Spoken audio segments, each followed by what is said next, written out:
오늘은 포스터 성경 영성 책 105페이지 상단 부분 살펴보겠습니다.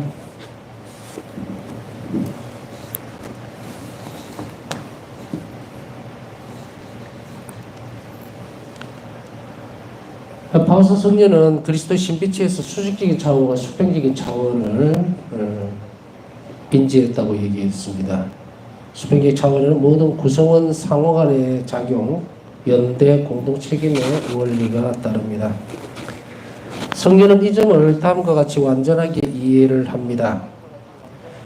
앞부분에서도 얘기했지만 수평적인 관계에 있어서는 서로가 서로에게 굉장히 영향을 미친다는 거예요. 그리고 교회의 구성원들 안에서도 서로가 서로에게 굉장히 큰 영향을 미친다는 것을 우리는 알아들어야 됩니다.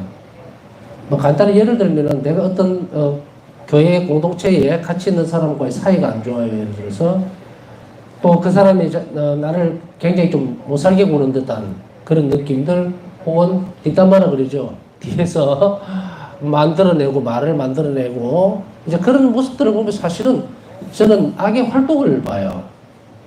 악의 활동력을 보는데 일반적으로는 그렇게 이해를 안 하죠. 그죠? 아, 저 사람 왜 저럴까? 정말 나한테 무슨 억하심정이 있어서, 혹은 저 사람이 무슨 나한테 앙심을 품는다, 이런 식으로 이해를 하고 그 정도 선에서 머물지, 굳이 저 사람이 악의 유혹에 넘어갔다 뭐 이렇게 하면 또 옆에 있는 사람이 뭐 그렇게 험악한 말을 하느냐, 또 그거 하겠죠. 그러나 우리가 분별은 분명히 해야 됩니다. 선하지 못한 것은 전부 다 악의 활동이에요. 악의 활동. 그 사람을 통해서 어떤 것이 드러났던 간에 이제 그 모습이 드러났을 때에 보는 사람은 딴 사람이 아니고 내 자신이죠. 그죠? 그럼 내가 어떻게 할 것인가가 중요한 거예요.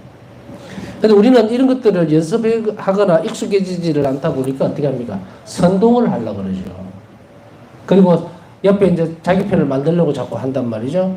아, 얘 내 말 들어봐. 저 사람 말이야. 내가 안 했던 말도 하고, 편을 갈라서 이렇게 하고, 그 옆에 사람도 내 편을 만들려고 하는 이때 또 악이 또 들었어요. 그러면 악과 악이 충돌하면 결과가 뭐가 나겠습니까? 어떤 좋은 결과가 나올까요? 아니죠. 장독이 있는데요. 빈 장독에다가 큰 돌을 가지고 던지면 어떻게 될까요? 박살이 나겠죠. 마찬가지예요. 자기 변호를 위해서 사람들이 끌어모으고 내 편에 대해서 이야기를 하고 전화를 걸어서 야, 내 말 좀 들어봐라 하고 하소연하고 하는 사이에 악은 점점점 어떠다 덩치를 키워간단 말이에요. 그것은 그리스도인답지 못한 처신이죠. 그러면 남을 모함하고 또 억울한 상태로 만들어가고 하면 그 사람은 제정신일까? 악이 휘둘리는 사람이잖아요. 자신도 그것이 죄인지도 모르면서 정의감이 어떤 때는 불타는 그런 정의를 실현하는 듯이 이렇게 하지만 자신은 악의 도구화가 되어 있다는 것조차도 모르는 불쌍한 인생이 되어 있단 말이에요. 그런데 그런 것을 일일이 우리가 다 알 수 있느냐라면 잘 살펴보면 알 수가 있어요.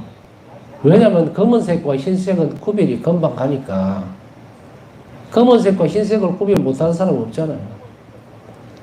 그래서 이런 것이 보였을 때는 내가 무엇을 해야 될 것인가를 지금까지는 여러분들이 익숙해져 있지 않았다 하더라도, 그래서 그 전에 돌아봤을 때 아, 나도 저런 적이 있었지. 근데 마음에 상처만 있고 정말 힘들어했고 억울해했고 그러면서 또 겨우 좀 가라앉았어라고 하지만 그게 가라앉은 게 아니에요. 자비로움으로 그 사람을 바라보는 시선이 없는 한은 우리 스스로가 만들어낸 그 족쇄에 자기가 묶여 있는 거예요. 그 사람이 했던 행동들이나 말이 자기 것이 아니었다는 것을 알고 나면 우리는 어떤 것을 가져야 되느냐? 그것이 얼마나 비참한 결과를 내는지를 잘 봐야 돼요. 한 사람 악에 휘둘리면 이렇게 나에게 이렇게 엄청난 정말 피해를 주는 저게 악이고 죄구나라고 느끼면 나는 어떻게 해야 될까요?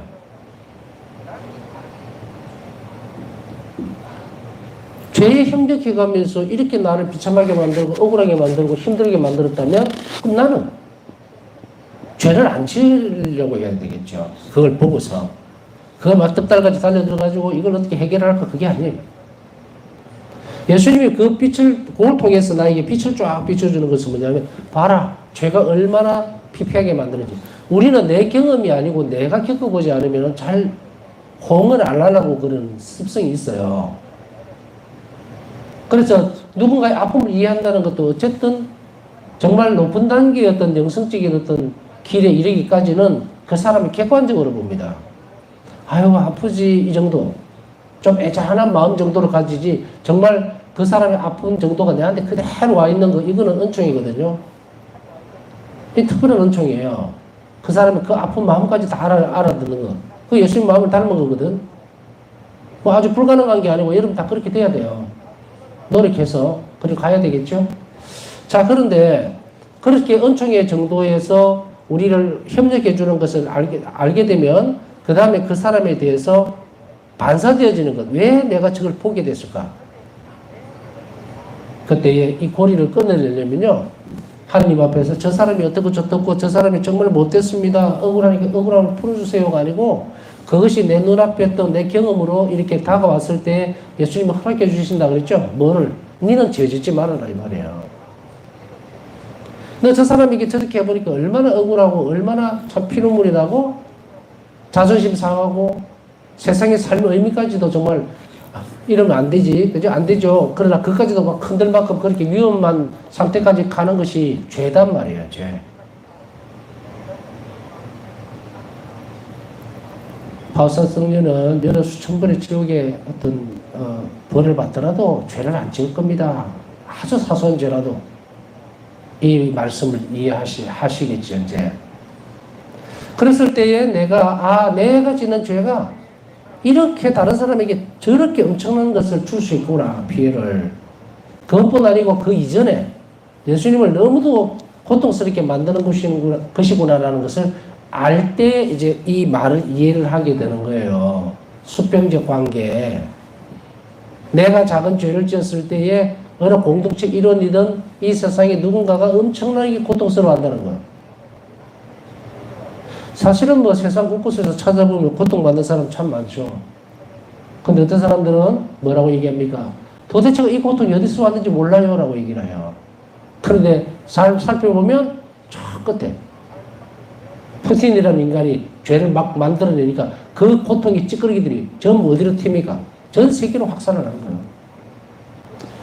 우리가 단지 보는 것은 이 인간의 모습, 이 마귀의 활동, 푸틴을 통한 이 부분들을 분명히 봐야 된다. 응? 그게 우크라이나 국민들에게 한정된 겁니까? 아닙니다. 죄는 시공을 초월해요. 왔다 갔다 합니다. 그러니 지금 폭염으로 시달리는 분들, 산불 피해로 인해서 갑자기 세상을 떠나는 이런 영혼들, 그 전부 다 거기서 나온 거예요. 자, 이것을 우리는 한번 살펴보면 수평적 관계에 다시 돌아와서 그 수평적 관계를 잘 이해하면 내가 저 사람에게 피해를 얼마든지 줄 수 있겠구나라는 것을 뭐합니까? 하나님 앞에서 찾아내는 것. 그것을 바울서 성령은 알아내게 됩니다. 그러면 역으로 이렇죠. 내가 죄를 지음으로 인해서 다른 사람에게 엄청난 피해를 주고 있다면, 또 줄 수 있다면 반대로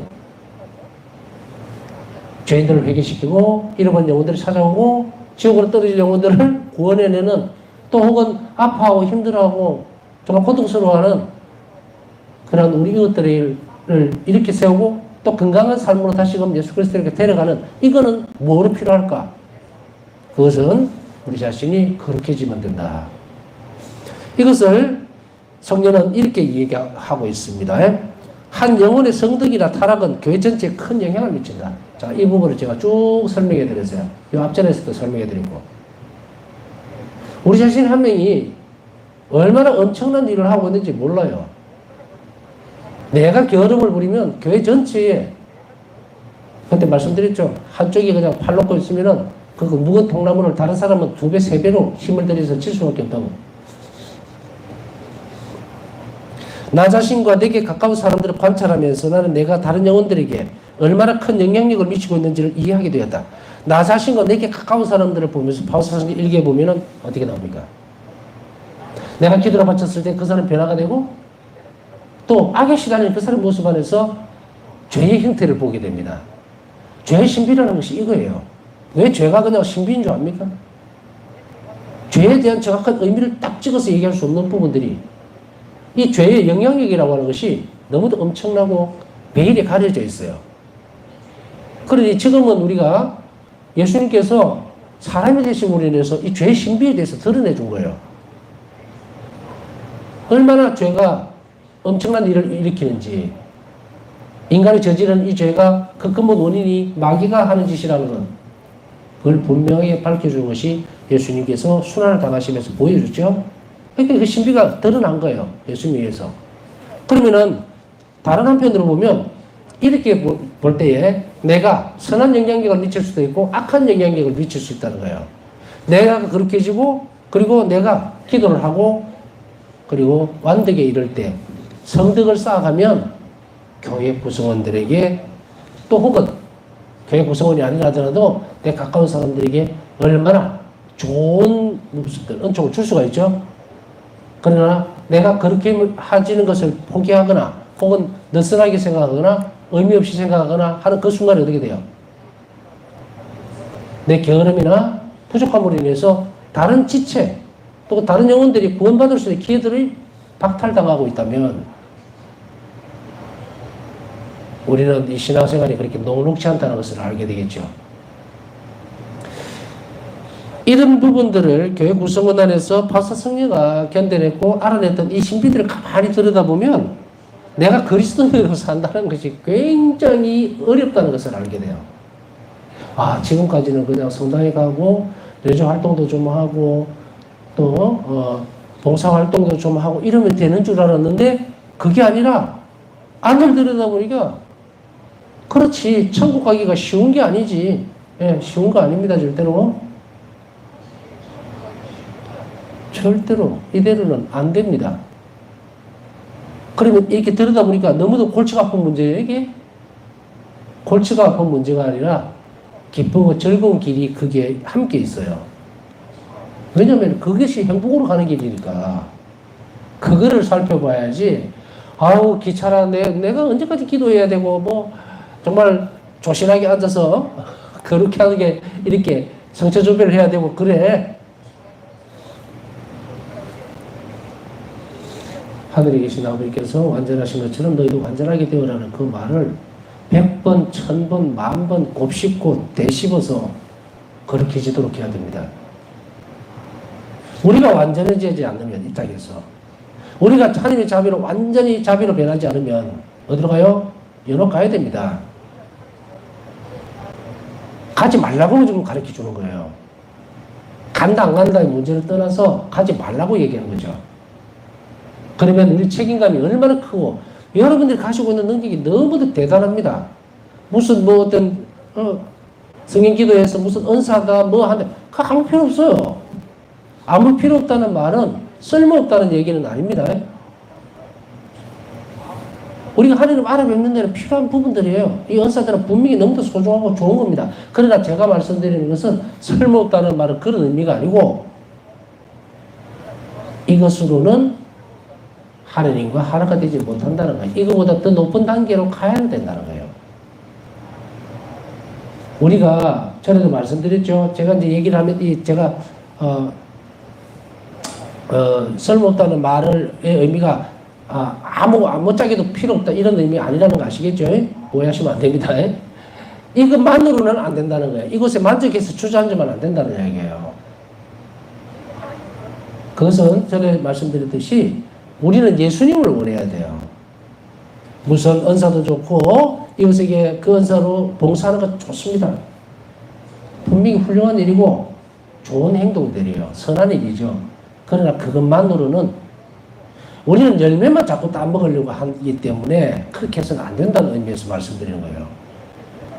그곳에서 하나님의 능력과 그리고 하나님의 존재하심에 대해서 알았다면 이제 하나님 근본을 찾아야죠. 주변에 있는 것을 보지 말고 본질적으로 예수님을 원할 때까지. 저는 이제 주변에 있는 것들은 잘 모릅니다. 여러 가지 활동도 있고 우리 교회 안에는 액션도 많고 굉장히 중요하고 소중한 자산들이 많이 있어요. 그러나 저는 그 중심에 있는 예수님 자신을 여러분들에게 주고 싶은 겁니다. 여기서 주고 싶다는 말을 함부로 써서 그런데 소개를 하고 싶은 거예요. 파사성 영성을 따라서. 그 길로 갔을 때 예수님 여기 계십니다 하고 얘기를 해줄 수 있다는 이야기죠. 그래서 여러분들에게 이런 이야기들을 곁들여서 하는 이유는 나는 이런 능력도 없는데 나 이런 은사도 없는데 그래서 너무 수가 죽지 말라는 의미예요. 그거 없어도 됩니다. 없어도 여러분 하나님 나라 다 갈 수 있어요. 그런 의미에서 말씀을 드린 거니까 여러분들이 나는 그 좋은 은사를 지금 가지고 있는 거를 그대로 쓰시면 돼요. 그래 거기에 멈추지 말라는 이야기예요. 멈추지 말라고. 용돈을 준 아버지는 돈을 주기 때문에 좋은 게 아니고요. 아버지이시기 때문에 좋아져야 되고 사랑해야 된다는 그런 의미입니다. 자, 정리를 해서 이렇게 몇 가지를 이쪽 저쪽에서 비춰봤지만 결론적으로는 무엇일까? 이러한 영향력들을 충분히 알면서 여러분이 가지고 있는 능력이나 또 기도 생활이라든지 이런 걸 더 열심히 하라는 것이 핵심이에요. 그렇기 때문에 나는 무엇을 가지고 있을까? 저는 말씀드렸잖아요. 나는 뭐 특별히 은사 아무것도 없어요. 성인기도에도 오래 해봤고 뭐 다 해봐도 나 아무것도 없습니다. 아무것도 없어요. 할 수 있는 것은 그냥 기도하는 거 하고 미사 최선을 다해서 드리는 거. 성사 집행하는 거 최선을 다하는 거. 그거밖에 없어요. 그러나 나는 이랬지만 하느님은 아니라는 겁니다. 그러니 여러분들은 제 말을 믿고 따라와야 돼요. 제 능력이나 힘을 보고 따라올 필요 없습니다. 저는 없다 그랬죠. 그러나 내가 정언하고 드러내는 하느님은 창조주이신 하느님이면 틀림없다. 여러분들이 이 길을 제대로 가면 완전히 하느님을 만날 수 있다는 거예요. 그 길까지 저는 안내를 해주고 싶은 겁니다. 그래서 우리 자신들의 영성생활의 마지막 종착지는 바로 예수님을 갈망하고 원하는 지점에까지 이르러야 한다는 것이 오늘 살펴보고 있는 내용 중 하나입니다. 그 자체로서 놀라운 일이 되는 손의 움직임이나 한번 바라보는 것과 같은 작은 행동들과 일일이 다 말하기에는 너무나 많은 것들이 다른 이들의 영혼에 영향을 미치고 반영되는 것을 나는 직접 보았다. 일기 1475번. 그 자체로서 놀라운 일이 되는 게 무엇입니까? 손의 움직임이라든지 이 파사성리는요 너무도 놀라운 분이에요. 우리가 이런 경우도 있을 수 있어요. 이 부분들을 어떻게 이해하는가? 내가 상대방을 볼 때 지금 화가 났어요. 화가 나서 보는 눈빛은요 표가 납니다. 그죠? 여러분 아시죠? 그래서 야 너 눈빛이 왜 그래? 이러잖아요. 본인이 아무리 감추려고 해도 그 상대방이 정말 나를 괴롭히는 사람이고 싫은 사람이면 눈에 표가 나와요. 그런데 우리가 아이들을 바라볼 때에 헐게 본다 그러죠.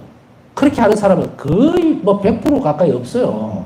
아이들 너무 사랑스럽고 그러니까 바라보는 그 시선이 어떻습니까? 너무도 사랑이 가득 담겨 있고 포근하고 온유하고 그렇죠. 황사성녀는 당신 자신의 눈빛에서조차도 사람들이 감명을 받는 것을 느꼈다는 이야기예요. 그 사람이 울고 있을 때에 옆에 가서 이렇게 들여다보고 또 환자들을 보면서 말 못하는 환자들을 바라다보는 그 시선에 자비로운 눈길을 담아서 보낸다 할까요? 그랬을 때에 이 놀라운 일들을 보게 되고 그 다음에 한번 바라보는 것은 이런 것이에요.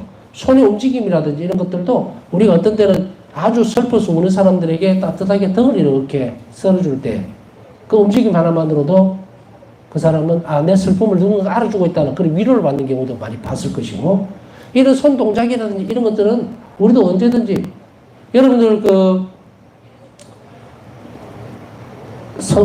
복음 때에 그죠? 복음을 읽을 때에 성호 작은 십자가를 3번 긋죠? 이것도 동작입니다. 그리고 우리가 마지막 파견할 때 미사 때 강복을 하죠. 이 손동작이죠. 그죠?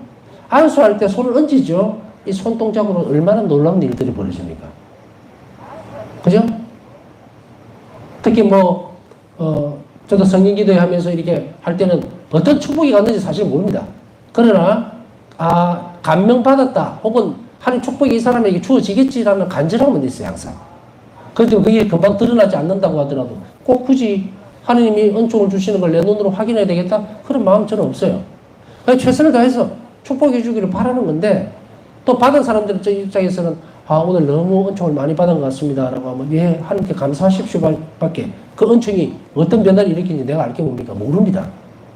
그렇지만 이런 작은 동작들을 통해서도 하나님께서 역사하신다는 것을 충분히 알 수는 있어요.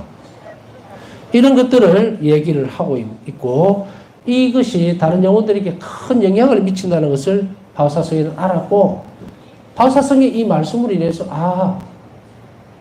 나도 그렇구나. 어떤 사람들이 안수를 청해달라고 우리도 여기 오면은 가끔씩 몸이 불편하신 분이나 또 혹은 가정에 문제가 좀 복잡한 문제가 있거나 이럴 때 위로를 잠깐 좀 받고 싶은 분들은 안수 좀 해주세요 하면 저는 거절을 안 합니다. 내가 무슨 특별한 능력이 있어서 막 대단해서 하는 거 아니에요. 그 불쌍한 마음을 예수님께서 보시고 축복해 주시라고. 어떤 위로의 말씀들도 있을 수 있어요. 그러나 이 동작만으로도 충분히 하나님의 축복이 전달될 수 있다면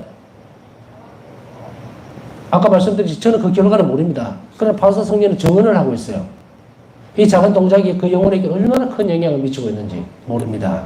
그렇다면 여러분들도 그렇게 하셔야 되겠죠. 그래서 좀 그간 이야기지만 부부싸움 하고 나면 막 눈을 막 치게 떠고 막 불알이고 그러잖아요. 하지 마세요. 하지 마시라고. 눈을 그렇게 뜨면요 영혼이 상합니다. 따라가 버려요. 이렇게. 그래서 우리가 바울사 성령 9일 기도의 뒷부분에 보면 그 기도를 하죠. 눈이 자비롭게, 제 눈이 자비롭게 상대를 바라볼 수 있도록, 단점이 아닌 장점을 볼 수 있도록.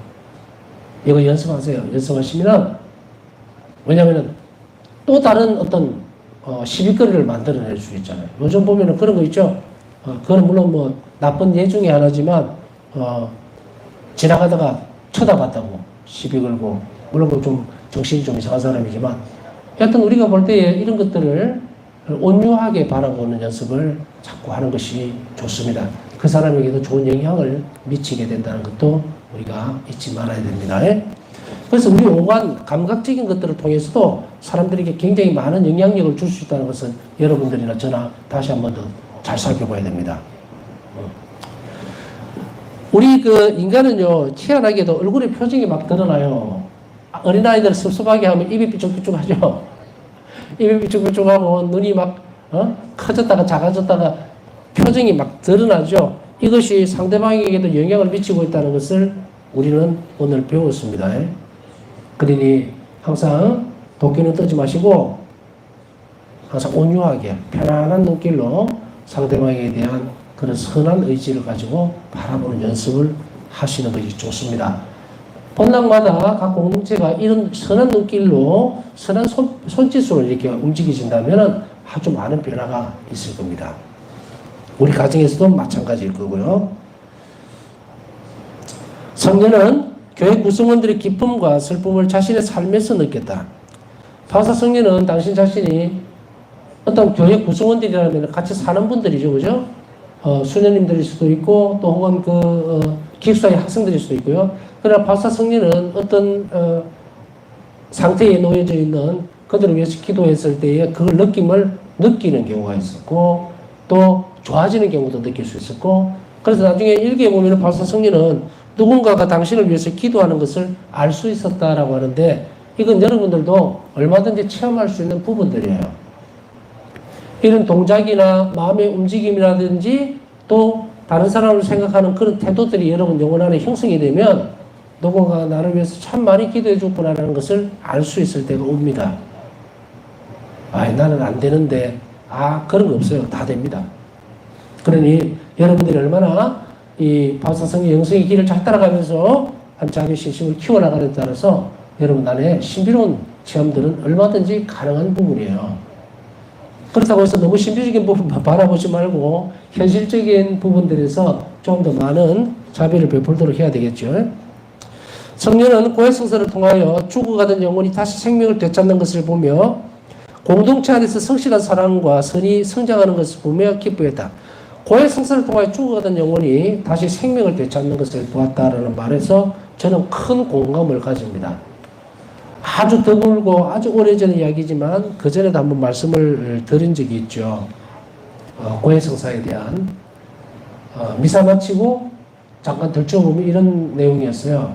미사를 잠깐 마치고 나왔는데 어떤 자매님이 50대 초반 정도 되는데 성사를 달라고 하는데 얼굴을 딱 쳐다보는 순간에 마치 지옥에서 올라온 듯한 얼굴이었어요. 살다가 이런 얼굴, 온갖 불행한 얼굴에 다 쓰여져 있는, 그래서 거절을 할 수가 없었어요. 이렇게 딱 얼어붙는 느낌. 주지 않으면 안 되겠다는 느낌. 여러분들 그런 기분들 아실란가 모르겠네. 누군가가 만약에 내 앞에서 절벽으로 이렇게 미끄러지려고 하는 그 찰나에 내가 잡아줘야 된다는 그런 느낌이죠. 뭐 앞뒤 가릴 거 없잖아요. 들어오세요라고 하고서는 저는 습관적으로가 아니라 어떤 규칙을 정하기 위해서 미사부위에는 절대로 성사를 안 주려고 생각을 하고 있었어요.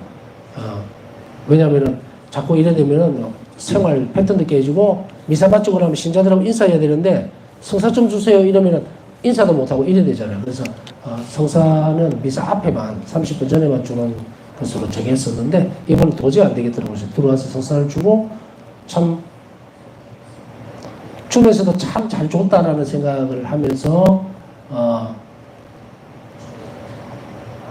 자기가 성사를 보게 된 이유가 오늘 신부님이 강론한 내용 때문입니다 라고 하길래 깜짝 놀랐죠. 나는 그냥 복음에 대해서만 아는 대로 신자들에게 그것을 전달했을 뿐인데 말씀의 위력을 다시 한번 느끼는 순간이었어요. 평이한 강론이었죠. 특별하게 이런 강론 잘하지도 못하니까 평이한 강론을 열심히 말씀만 그대로 전달해 줬는데 이런 변화가 있더라는 거예요. 그러고 나서 이제 고해 성사를 주고 나와서 인사를 하고 가는 그 인사를 딱 하는데 빛이 나는 거예요. 거짓말 하나도 안 못하고 천사를 보는 것 같은. 물론 다음에 이제 내가 죽어서 천사를 보면은 그분이 하고 구별이 가겠지만 여하튼 그런 느낌들, 굉장히 선한 느낌, 사람이 이렇게 변하는구나 하고 떠나는 모습을 보면서 돌아와서 성체 앞에 꿇어 앉아서 이런 기도를 바쳤죠. 오늘 이렇게 큰 은총을 베풀어 주셔서 감사합니다라는. 역설적으로는 보면 성사를 받은 사람이, 그죠? 고해성사를 한 사람이 큰 은총을 받아갔지만 저는 오히려 성사를 준 저에게 축복해 주신 하나님께 너무도 큰 감사를 드리는 순간이 있었습니다. 그래서 성사는 굉장히 참 대단하다라는 생각을 가지고 있기 때문에 여러분들에게 많은 시간을 할애해서 이렇게 중요하고 이렇게 보물 같은 이 성사생활 여러분들이 깊이 있게 자꾸 점점점 가까이 갈 수 있도록 노력하라는 이야기가 그 이야기의 연장선이라고 보시면 됩니다. 자, 그러나 다른 한편으로는 죄를 고집하면서 배은망덕하고 냉담한 마음들로 인해 그리스도의 신비제 전체가 고통받는 것을 보며 괴로워했다. 이거는 뭐 많은 설명들이 필요가 없지 싶습니다. 교회 공동체 안에 보면은 막 자기 고집 마치도 상당히 자기 놀이터이나 되는 것처럼 혹은 뭐 조금 재산이 있는 걸 가지고서 뭐 하도 뭐가 된 것 같이 이렇게 설치되거나 혹은 무시하거나 사람들을, 혹은 나는 이만한 그 정도로 공헌을 했으니까 나는 이런 그 자리에 있어도 된다라는 정말 택도 아닌, 그 사람은 이 세상 안에서 받을 거 다 받고 챙겨서 하나님 나라에서 받을 것도 하나도 없어요.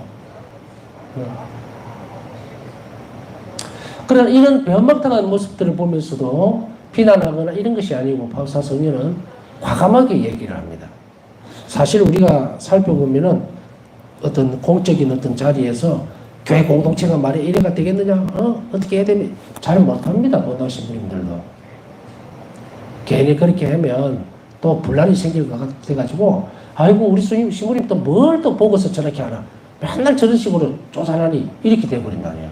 그러니까 제일 속편하게 사모가려면 간섭 안 하는 겁니다. 간섭 안 하는 거. 그런데 속은 편할지 몰라도 아니죠, 그죠? 그렇다고 하더라도 자, 우리 공동체 자기 반성의 시간을 한번 만들어 봅시다. 이렇게 할 수도 없는 거예요. 그러니 우리는 어쩌면 바울사 성령의 이 모습을 영성의 길을 가면서 우리 자성적인 모습으로 조용하게 정말 진실로 있었던 일들이죠. 지금도 있고 교회 아픔이고 교회에 좀 단순하거나 모순된 모습이기도 합니다. 그래서 제대로 봐야죠. 그걸 불랑거리로 만들려는 것이 아니라 단점을 알아야 고쳐나갈 수가 있다. 그래서 교인들의 교회는 서로가 서로에게 좋은 영향력을 미치는 부분도 있지만 항상 교인들은 뭡니까? 죄를 지을 가능성이 많고 악한 영향력도 주고받을 수 있는 것이라는 것을 잊지 말아야 합니다. 그랬을 때 우리는 이 악의 행위들을 그칠 수 있도록 선한 행위로서 그것을 밀어내도록, 그래서 악이 더 이상 본당 안에서 활동하지 않도록 열심히 기도하고 서로를 자비롭게 돌봐주면 싹 물러가 버립니다. 그것을 우리는 연습해야 되고, 여러분 각자는 각 본당에서 이렇게 소중한 역할들을 하고 있음을 한시도 잊어서는 안 됩니다. 그러니까 내 거는 1 정도만 하고 기도할 때 나머지 99는 교회를 위해서 기도하세요. 그러면 여러분들의 삶이 분명히 바뀝니다. 살아있는 유기체인 교회에서 자신의 책임감을 느끼며 성령은 개인적인 성화를 위해서 노력했습니다. 이 부분을 우리는 쭉 이야기해왔고, 아, 저렇구나. 나는 이래서 성당에 안 나가. 성당에서 뭐 믿는 사람들이 왜 저래? 하는 것이 아니라 내가 더 잘 살아야 되겠구나. 내가 더 잘 살아야만 저 사람 변하겠구나. 내가 더 거룩해져야만 교회가 저 사람들이 하나님께로 등을 돌리지 않겠구나. 이것이 포인트입니다. 이것이 제가 쭉 이야기했던 것의 정점이에요. 그렇기 때문에 우리는 이 일을 위해서 모든 노력들과 또 자신의 삶을 하나님께 봉헌해야 됩니다. 우리가 이런저런 체험들도 많고 이웃들에 대한 관심들이라든지 또 우리 여러 가지 활동들이 많죠. 다 좋은 거예요. 성경 기도회든 아니면 구루실로든 아니면 레조 활동이든 전부 다 소중한 거예요. 중요하고 소중한 거예요. 그러나 그것이 제대로 쓰여졌으면 좋겠다. 제대로. 봉화를 쌓아서 자기 집에만 잔뜩 나누는 겁니까? 나눠줄 줄 알아야지. 누구를 위해서? 이 나눠준다는 이것이 바로 우리 자신의 성화와 거룩함이에요. 여러분 모두 이렇게 할 때에 자신의 성덕도 추구되어질 뿐 아니라 이웃을 향해서 나가는 하나님의 자비도 우리 활동에 의해서 훨씬 더 여러분들의 본당에, 여러분들 이웃에 깊이 전파되어 간다는 것을 우리는 분명히 하고 넘어가야 됩니다. 우리가 소홀하게 지냈던 시간들, 또 거룩하지 못했던 그런 모습들, 이것들을 하나님 앞에 봉헌물로, 희생제물로 내놓으면서 남은 시간 또 오늘 기도 부탁한 분들 지향도 함께 청하면서 묵상하도록 하겠습니다.